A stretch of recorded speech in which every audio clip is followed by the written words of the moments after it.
Today the topic that we're going to discuss is how can we get away from our abusers.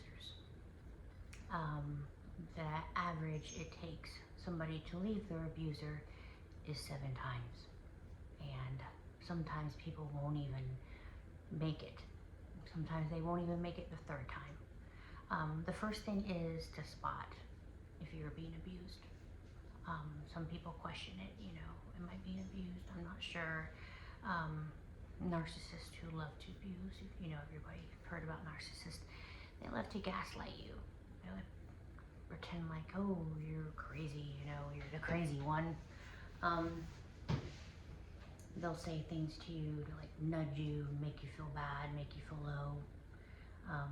And then if you say something or you stick up for yourself, they'll probably be like, oh, I didn't say that. I didn't do that.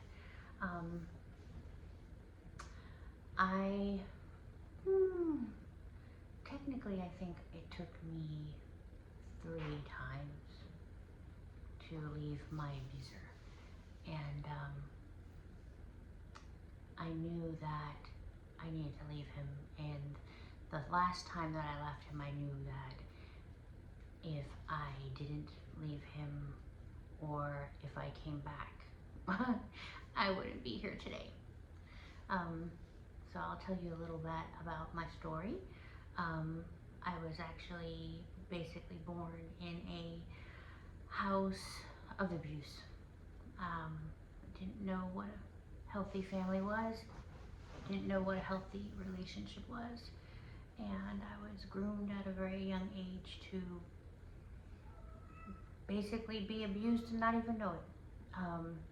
These people that I called parents, basically would brainwash me. I was pretty much groomed at a young age to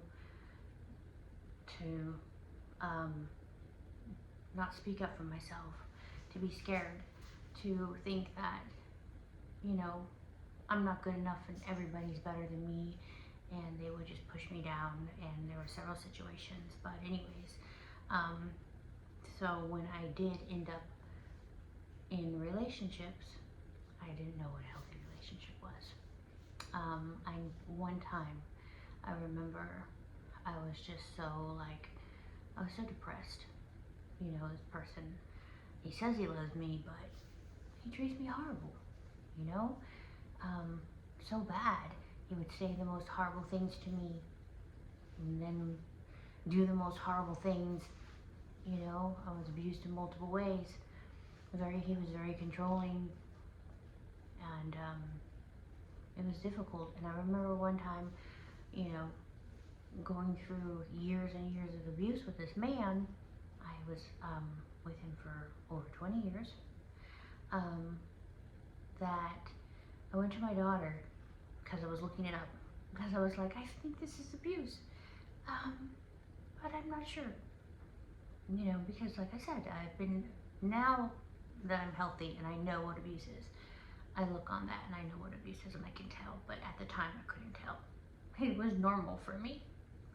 But I remember my teenage daughter, I was reading articles online, trying to educate myself, and I had her read the article, and she surprised me when she says, yeah, Mama, Daddy abuses you all the time. So it was just, I needed verification. I wasn't sure.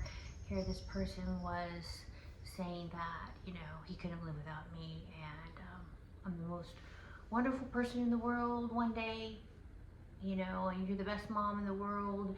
He would say things like, oh, I love you so much, you have to die before me. No, the opposite, excuse me.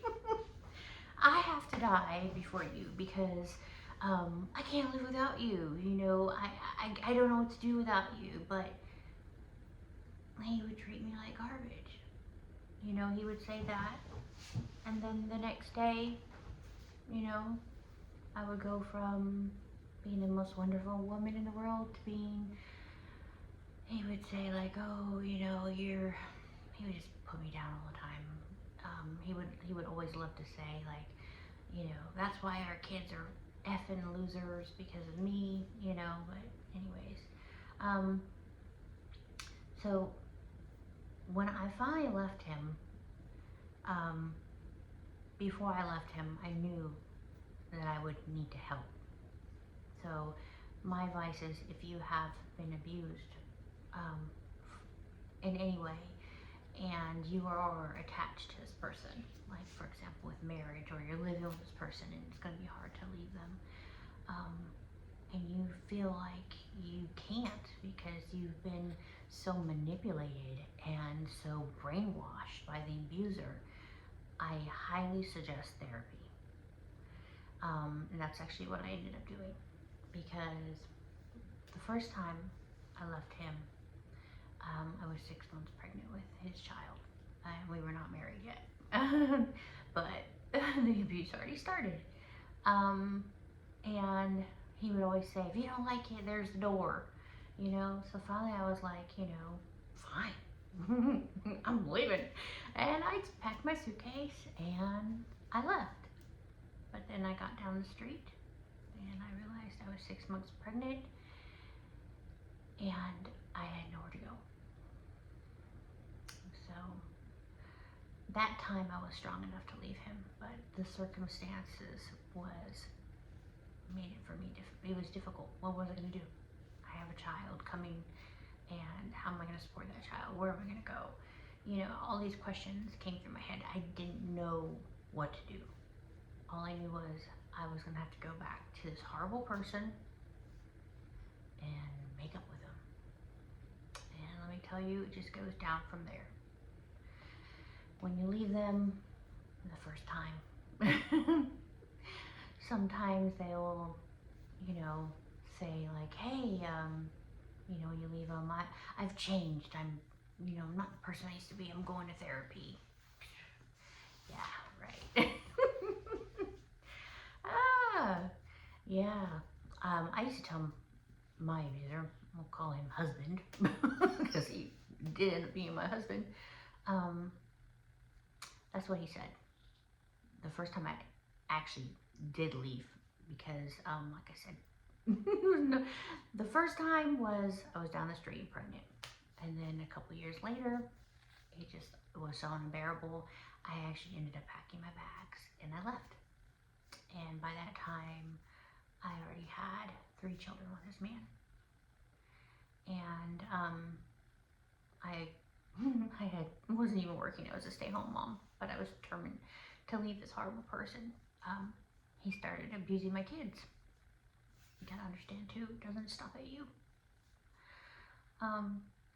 He started abusing my kids, and I was like, that's it, I'm leaving. But unfortunately, I was not healthy enough to leave. And I'm a very religious person. I remember he knew I was leaving. This man he's so paranoid. He's got cameras everywhere. He had the cameras on and he saw I was leaving, so he would try to make a phone call right away. Oh, what are you doing? I know you're leaving, you know. And I was leaving in secrecy, because I knew if I left when he was there, it was going to get bad. And he called me, and of course I was trying not to let him know what was going on. And then I remember one time he says, oh, God won't like it if you leave, you know, we're married and stuff. And I was like, God doesn't want me to be with a horrible person like you. You know, so they will try anything to get you back in their control. And they will say anything. They will make all these promises. They won't follow through. It's just to get you back in their mind game, their manipulation. You know, they thrive on that.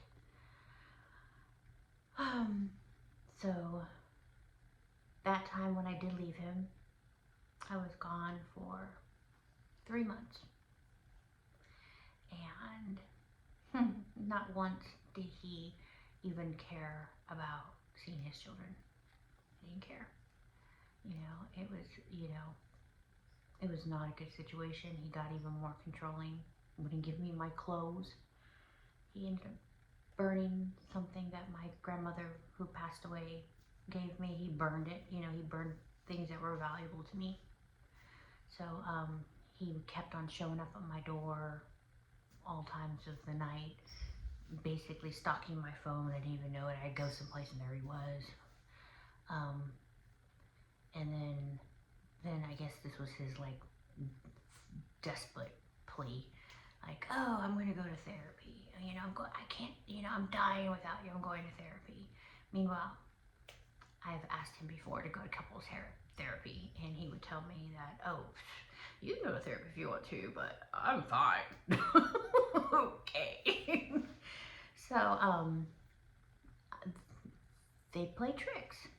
You know, they get in your mind. I honestly don't know if he really went to therapy, but then I was like, oh, look, he's actually changing. He went to therapy, you know, he's going to be a different person now. He's going to be a better person because that's what he sweared. I'm going to be different. I'm going to be better and everything. Everything's going to be, oh, so different. I finally, what did he say? I finally see the light.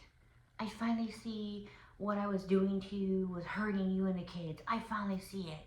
You know, I'm a changed man. You know, I would never do it again. I swear. Okay. Yeah. So I ended up moving back in, and literally within 2 weeks, I found out he was having an affair. We had an altercation, and I told him, this time you need to leave. I already left. I'm not uprooting the kids again. You need to go. Get out of here. You know, I was suspicious about it, the affair, and I would bring it up, and he lied over and over again. No, no, oh no. And then I would find something else. Oh no. Like I found, for example, pictures in his phone. I found a business card in his travel bag, and he would swear up and down, no, he didn't have an affair with this person. This person supposedly that was his friend for years, which I also was suspicious about them having any affairs, but anyways, whatever. He's had multiple affairs that I found out about. And that's the thing too, they always lie and say, oh, you know, I'm not doing that. You know, I would never cheat on you. You're too wonderful. I can never lose you. You know, and I remember I would ask him because I was like, I just knew. Like I felt it. I could feel it. You know, he was cheating. And then like they were, you know, I just could feel it. I knew it. And then I would start to like research, and sure enough he was. But he would never, ever, ever admit it. And I'm sorry for jumping around.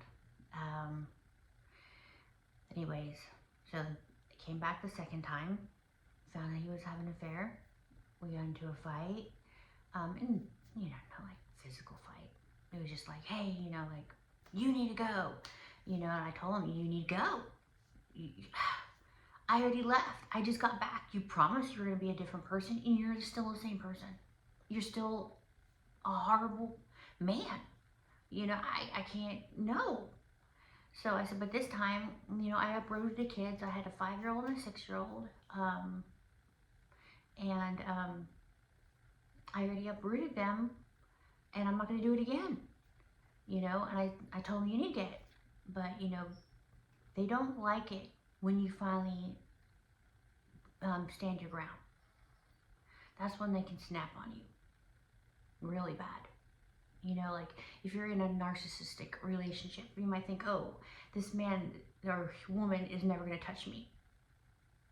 You know, but it's not true. Because once they lose control of you, they lose even more control of themselves. They don't want to lose control over you. And they literally lose control over themselves. They do whatever they can. They get desperate to get you. Next thing you know, we were arguing, and he put his hand around my neck. And he started squeezing. And I just thought, oh my God. I'm gonna die. You know, this horrible person that I thought loved me is gonna kill me with his own bare hands. And he was strangling me, and I couldn't breathe, and I was trying to get him off of me. And he looked me right in the eye, like he wanted to see it happen. He just was staring. And then finally, he'd let go. But he made it clear, like, if you leave me again, that's it for you. And the rest of the marriage, he made threats. He threatened me. He threatened our children. And honestly, I was scared. I was scared that he would hurt me, and he would hurt, the worst, he would hurt our children. Honestly, I don't care if he hurts me, to tell you the truth, but not my kids. So I ended up staying with him, and I was a stay-home mom.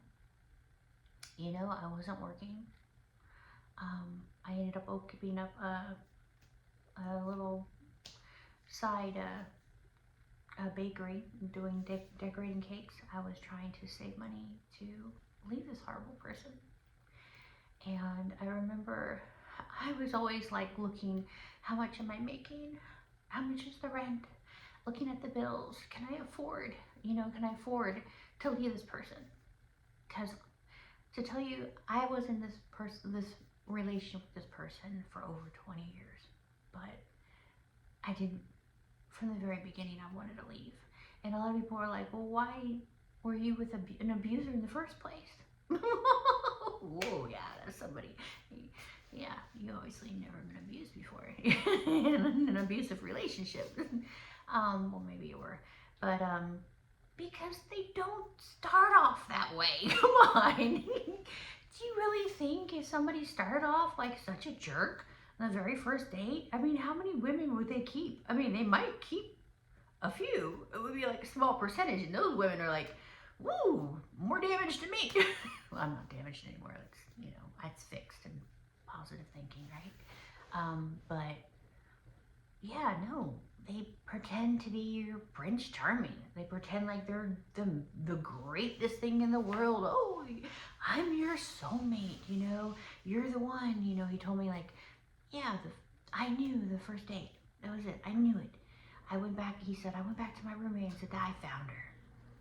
Yeah, I found the one you wanted to control and abuse, apparently. Like, yeah.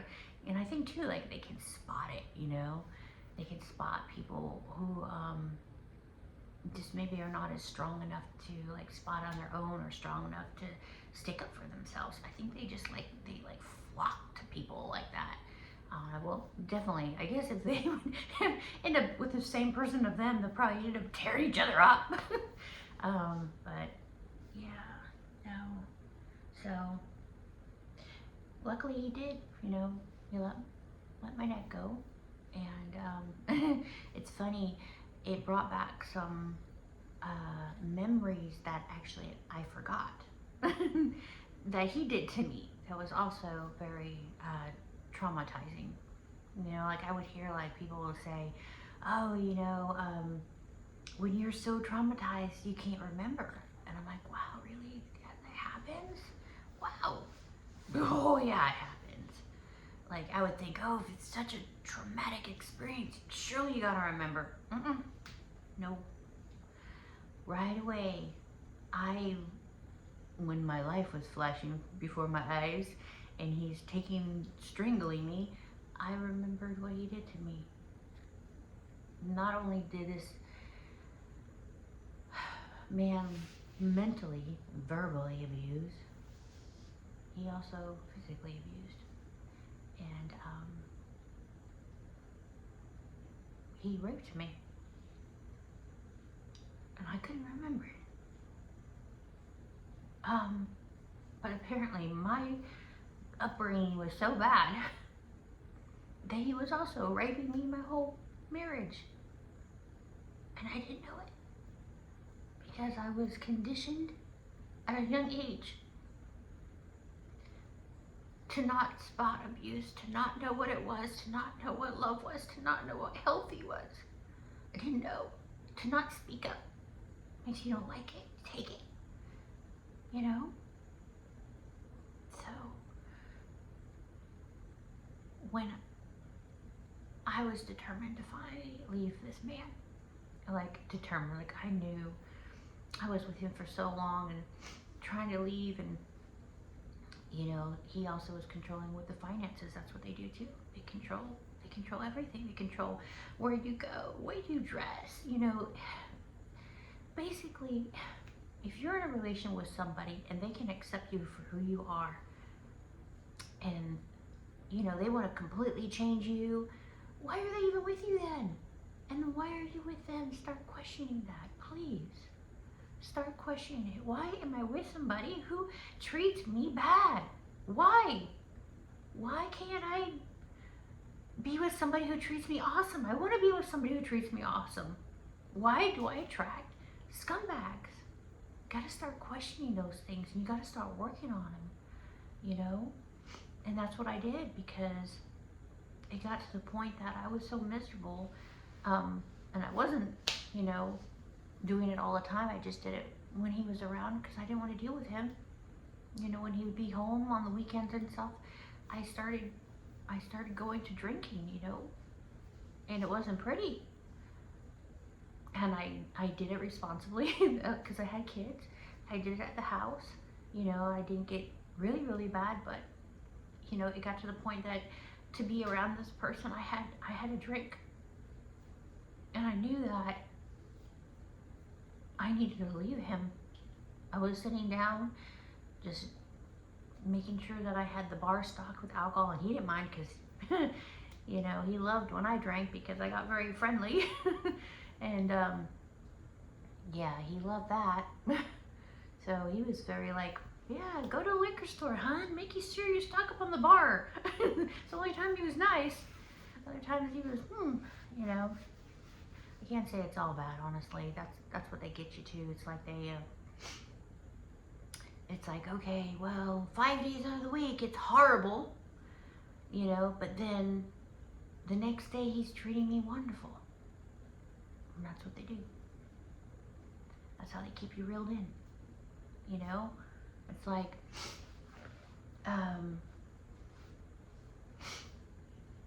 they want to treat you bad and treat you bad and treat you bad and keep on pushing you down or smacking you around.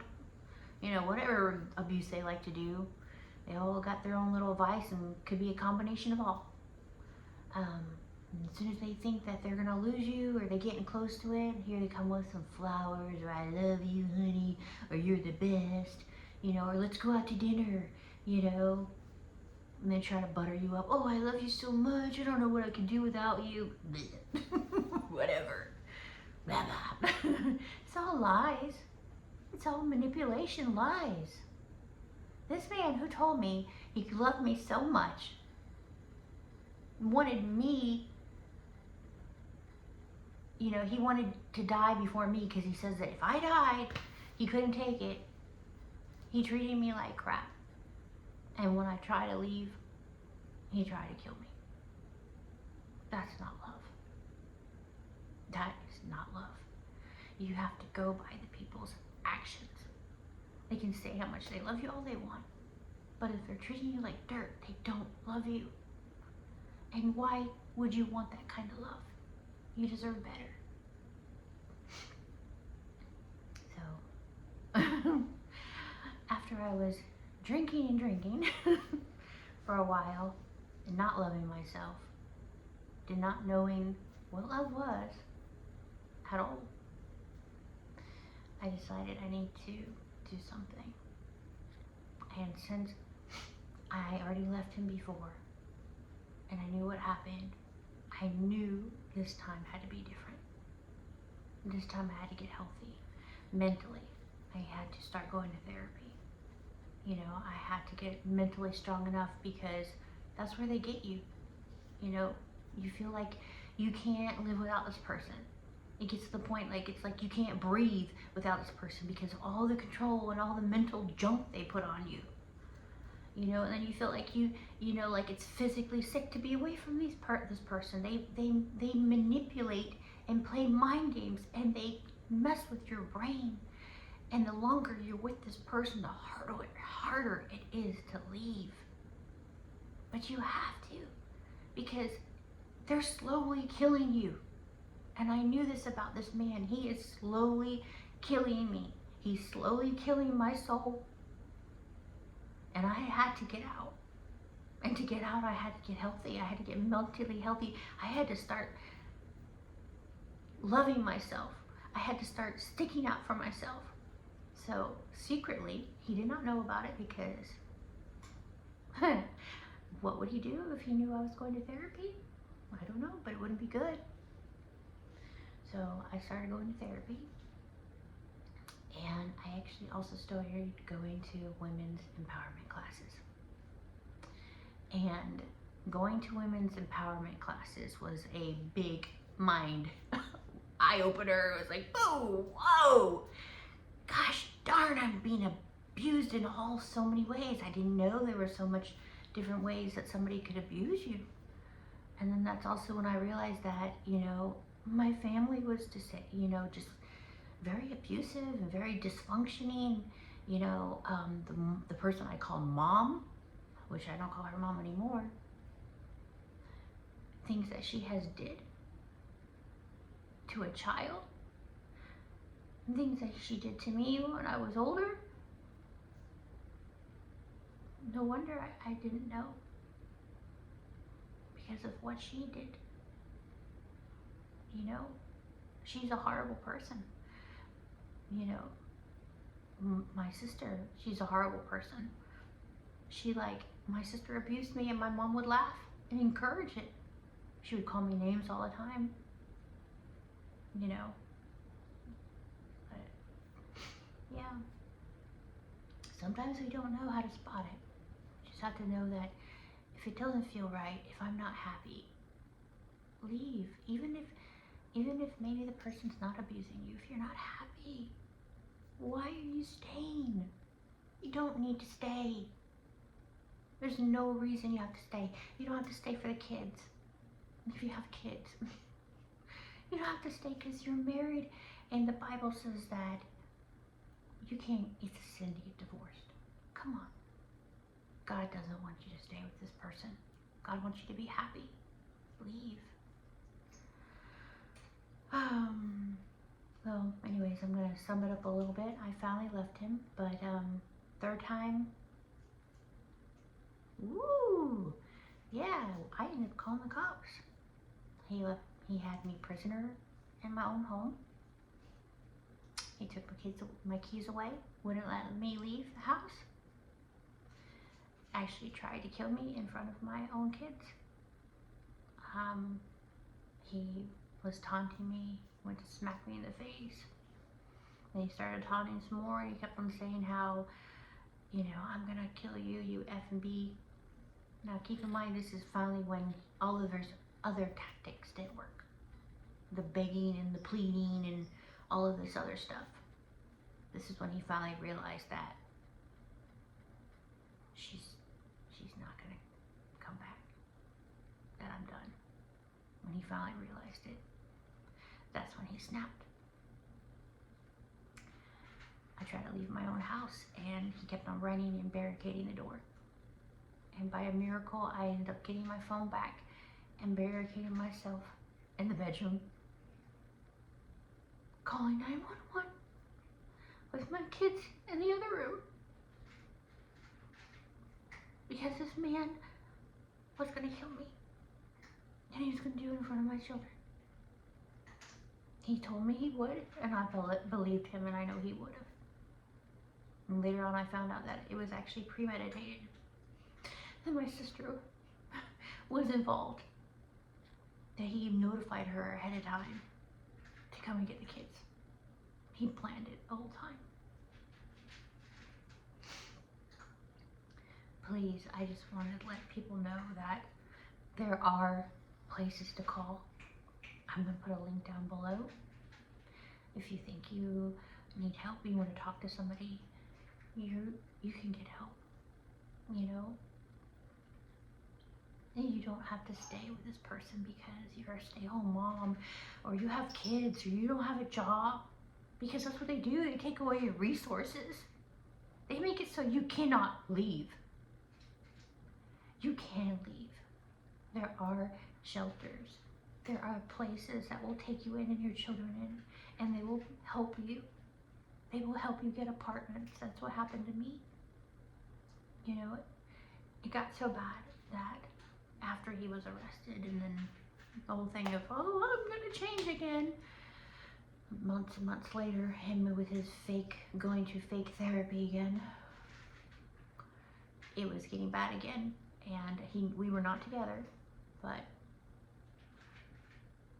because of the financial situation, we were in the same house. So I ended up taking my 3-year-old son, and I ran and called the DV for domestic violence, 1-800 number for domestic violence, to find out where the closest DV shelter was. Put whatever I had in my car, called the cops because I knew he was going to hurt me. Got my son, and I fled. And they helped me. They helped me with a lot of things. And I'm so grateful to them because they helped me when nobody would. Nobody. But they did. And, you know, I was a stay-home mom. I was raising my children. I'm a mom of 4 kids. And he made sure that he took everything away from me. And I had nothing. But I went ahead and I left him. And I'm still here today. So I want you to know, if you're out there and you think there is no way out, there are. Please call that number. Please see what they can do. And remember, don't tell that person that you're with. He doesn't love you if he treats you that way. And it just gets worse. And you have to be smart. You have to be calculated, because you cannot tell this person what you are doing, because they can hurt you.